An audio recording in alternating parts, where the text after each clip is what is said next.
WotC has officially released SRD 5.2, and what do third-party D&D creators think about this? Boy, do we have a spicy quote for you. Hey everyone, CJ here, Game Master, Designer, and veteran tabletop instructor. On this channel, I bring you TTRPG news and also TTRPG design talks, so subscribe to the channel if that sounds like your thing. Earlier this week, WotC had released 5.2 system reference documents under the Creative Commons 4 license. This document contains the basic rules of the 2024 version of the 5th edition Dungeons & Dragons. This means that third-party creators can now create their original D&D content using parts of the 2024 rules contained in this document.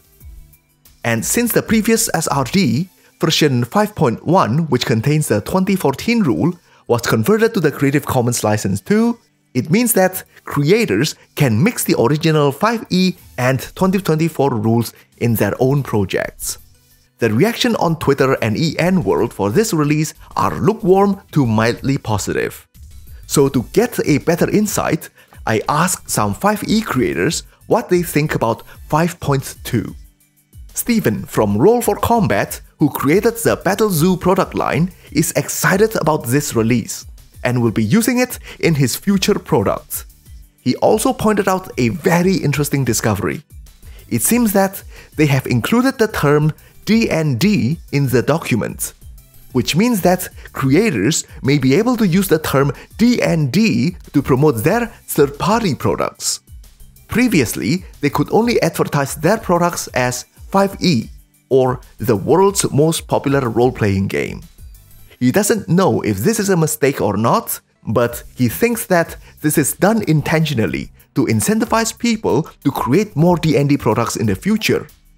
The community manager of D&D doesn't seem to be correcting anyone about this issue, as it was discussed on EN World's forum, so Steven is probably right about this. Just to be clear, we are only talking about the term D&D, not the full Dungeons & Dragons title, which would be an obvious no-no. Minki, the creator of Undying Corruption, a Korean 5e adventure, feels indifferent about the release. He is just glad that 5.2 doesn't override 5.1, since most of the new and old rules are compatible with one another. He will continue to create using the original 5e rules. Life goes on as usual. When it comes to WotC, it seems that not setting things on fire is already a massive improvement. Stuart from TheLoadingCrew and the creator of the Waifu Handbook, however, have some fire to spew. Quote, "I am refusing to touch it. Wizards of the Coast has abandoned their core audience and called the old creators awful things. The new books aren't worth the effort, since 5e was a good enough game for the past decade, and 5.2, or whatever they're calling it, is very clearly a cash grab." So what do you think? Do you agree or disagree with any of them? Anyway, as you are dropping your comments below, you can also check out their channels and upcoming projects in the description section. Looking at various reports, it seems that third-party D&D products are not as popular as they used to be.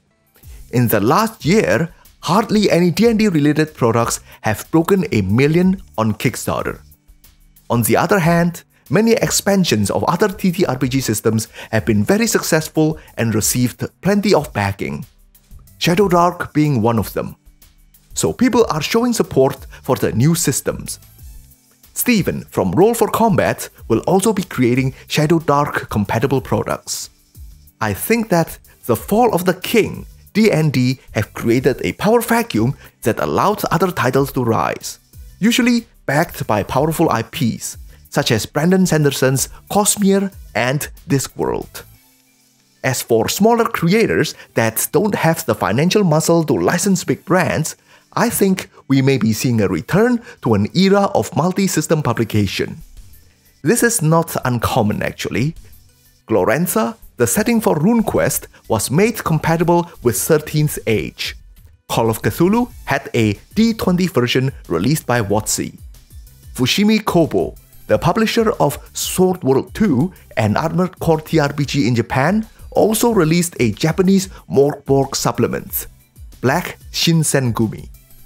As a creator myself, I am seriously considering adding system-agnostic compatibility to my future Cloudbreaker Alliance products. Players have been mixing and matching the rules of various games anyway.